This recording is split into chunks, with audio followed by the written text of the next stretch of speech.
வணக்கம். இதற்கு முந்தைய வீடியோவில் நம்மக்கிட்ட இருக்க பணத்தை எப்படி வளரச் செய்வது அப்படின்னு ஒரு 3 வழிகள் சொல்லியிருக்கேன். அந்த வீடியோ நீங்கள் பார்க்கல அப்படின்னா கண்டிப்பாக நம்ம சேனலில் இருக்கிற வீடியோவை பார்த்துட்டு அதுக்கப்புறமா இந்த பார்ட் 2 வீடியோவை பாருங்கள். இந்த வீடியோவில் மீதம் இருக்கிற 4 வழிகள் என்னென்ன அப்படிங்கிறத பார்ப்போம். சரி, 4வது வழி என்ன அப்படின்னு பார்த்தீங்கன்னா, நம்ம எல்லாருக்குமே ரொம்பவே பிடித்தமான, அதுவும் பெண்களுக்கு மிகவும் விருப்பமான ஒன்று, அது தங்கம். நம்ம தங்கத்தில் எதற்காக முதலீடு பண்ணுறோம், எதற்காக வாங்கி வைக்கிறோம், இதை பற்றியும் நான் ஒரு வீடியோ நம்ம ரீசெண்டாக நம்ம சேனலில் நான் போட்டிருக்கேன். அதை தங்கத்தை எப்படி வாங்குறது, என்னென்ன முறைகள்லாம் இருக்குது அப்படின்னு சொல்லியும் அந்த வீடியோவில் இருக்குது. கண்டிப்பாக அந்த வீடியோவும் நீங்கள் பாருங்கள். தங்கம் வாங்குவதற்கு மிக முக்கியமான காரணம் என்ன அப்படின்னு பார்த்தீங்கன்னா, தங்கத்தில் வர்ற ரிட்டர்ன்ஸ் நம்ம இன்ஃப்ளேஷனோட சதவீதத்தை தாண்டி நமக்கு ரிட்டர்ன்ஸ் கொடுக்கும். ஸோ இன்ஃப்ளேஷனுக்கு ஒரு ஹெட்ஜிங்காக யூஸ் பண்ணுறது தான் தங்கம். பூமியில் தங்கத்தோட சப்ளை ஒரு லிமிட் வரைக்கும் தான். ஆனால் அதற்கான டிமாண்ட் ரொம்ப அதிகமாக இருக்குது. அதனால கண்டிப்பாக வரும் காலங்களிலும் தங்கம் உயர்ந்து கொண்டே தான் போகும்.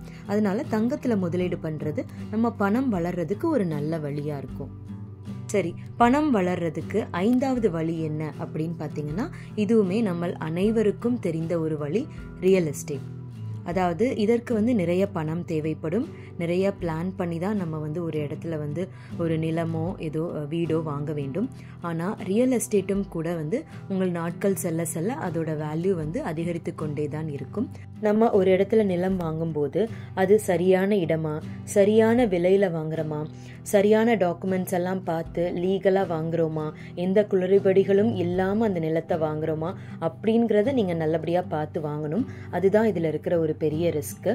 அப்படி சரியாக பார்த்து வாங்கிவிட்டால் ரியல் எஸ்டேட் ஒரு மிகச்சிறந்த வழியாக இருக்கும் நம்மளோட பணத்தை வளர்க்கறதுக்கு.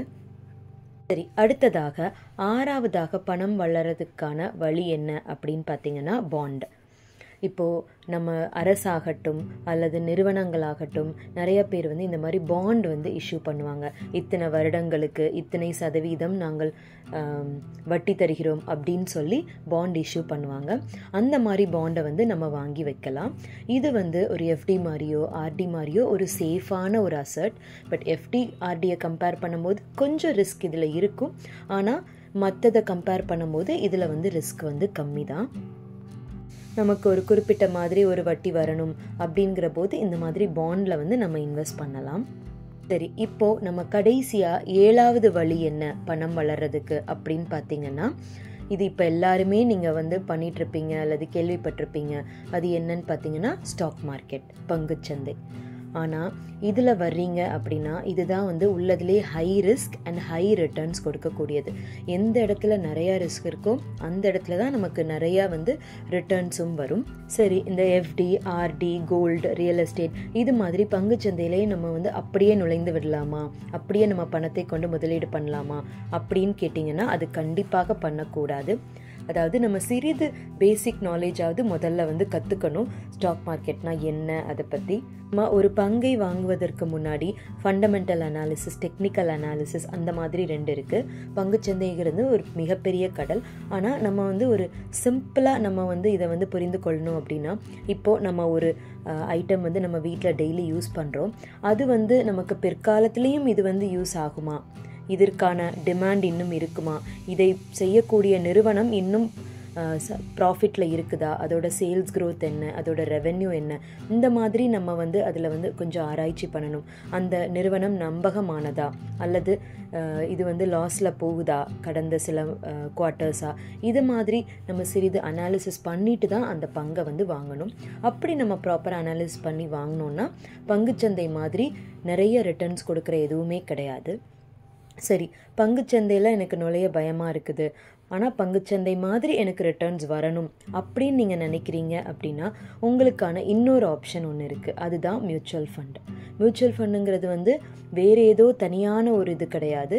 இதுவுமே பங்குச்சந்தை கூட தான் ரிலேட் பண்ணியிருக்குது.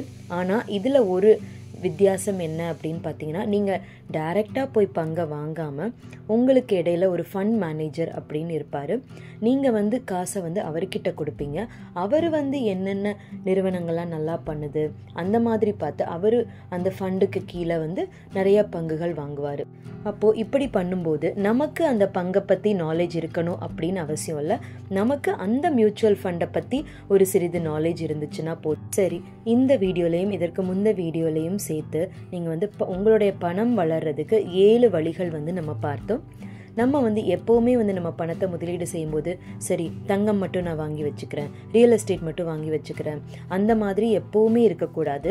நம்ம வந்து எல்லா இடங்களிலும் நம்மளுடைய வந்து பணத்தை வந்து முதலீடு செய்ய வேண்டும். ஒரே இடத்தில் நம்ம பணத்தை வந்து உள்ளே போட்டு வைக்காமல் எல்லாத்துலேயும் கொஞ்சம் கொஞ்சம் நம்மளோட கோல்ஸுக்கு தக்கன, நமக்கு லாங் டேர்ம் வேணுமா ஷார்ட் டேர்ம் வேணுமா அப்படின்னு பார்த்து இந்த மாதிரி பிரித்து நம்ம வந்து போட்டு வைக்கணும். இதைத்தான் எப்போவுமே வந்து நிதி வல்லுநர்கள் என்ன சொல்லுவாங்கன்னா, போர்ட்ஃபோலியோ டைவர்சிஃபிகேஷன். சரி, இந்த வீடியோவும் இதற்கு முந்தைய வீடியோவும் உங்களுக்கு மிகவும் உபயோகமானதாக இருந்திருக்கும் அப்படின்னு நினைக்கிறேன். நன்றி.